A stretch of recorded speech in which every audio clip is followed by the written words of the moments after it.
So, maybe you're a student and you are trying to study and understand. I'm going to give you some tips, and this apply whether you're in college or whether you're in high school. I know that sometimes in high school we have gone online, things online. Even in college, we sometimes take online classes, and some books they're online, and we don't have the physical books. I personally prefer physical books because if I don't have an internet connection, I can easily pick up the book and study and read on something that I can touch, I can see, and I can read multiple times, and I don't have to depend on electricity or whether I have a Chromebook or anything like that. Now, when you read a book, you're going to notice that they're going to be and even the ones online, they will have like bold um, words. Those words, they are in keywords in there. The important definition, they help you understand the topic that you are studying. In this case, is chemistry, and this definition of the mold. This is a definition that I want to make sure that I memorize, so that way I can totally understand. I can keep this in mind. So if I were to study this on my own or read it on my own, I will have a notebook too.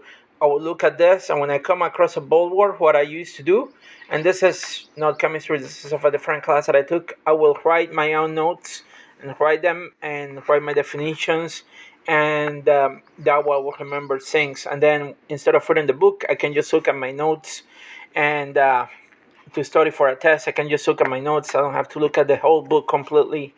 And I also, because chemistry is a math class too, so I will make sure that I copy how to solve the problems, and read how to solve the problems, read everything, copy how to solve it, so that way I can remember, and then I will practice. I will have a different notebook sometimes with practice problems. So I have two notebooks, one to take notes about the class or the topic that I'm reading, and then another notebook to practice exercises. And usually I will do that when I am studying um, things like chemistry, sciences, or even math. With math, what I will have is I will have my notes, the terminology, examples in one notebook, and then I will have a specific notebook that I will use to practice for practice problems. That way I can practice as many problems as I can. Science, chemistry, and math is about practicing. So you practice, the more you practice, the better you get at it. It's like practicing a sport.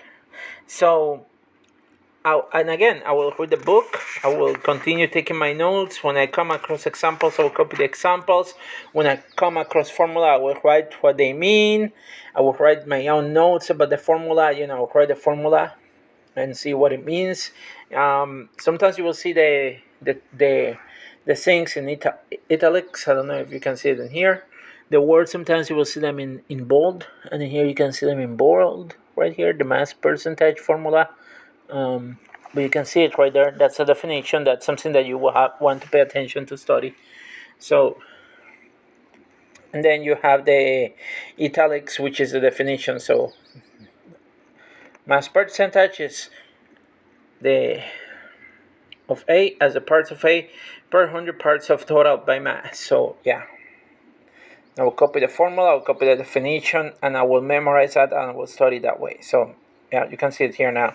So you have the bold letter, that's the definition, mass percentage, and it tells me A as part of A per 100 parts of the total. So the mass of the whole, mass of A in the whole, and times 100. So I will study, I will understand, I will look at the examples, I will look at the exercises, and I will learn how it works. And then I will try to do problems on my own. I will practice problems.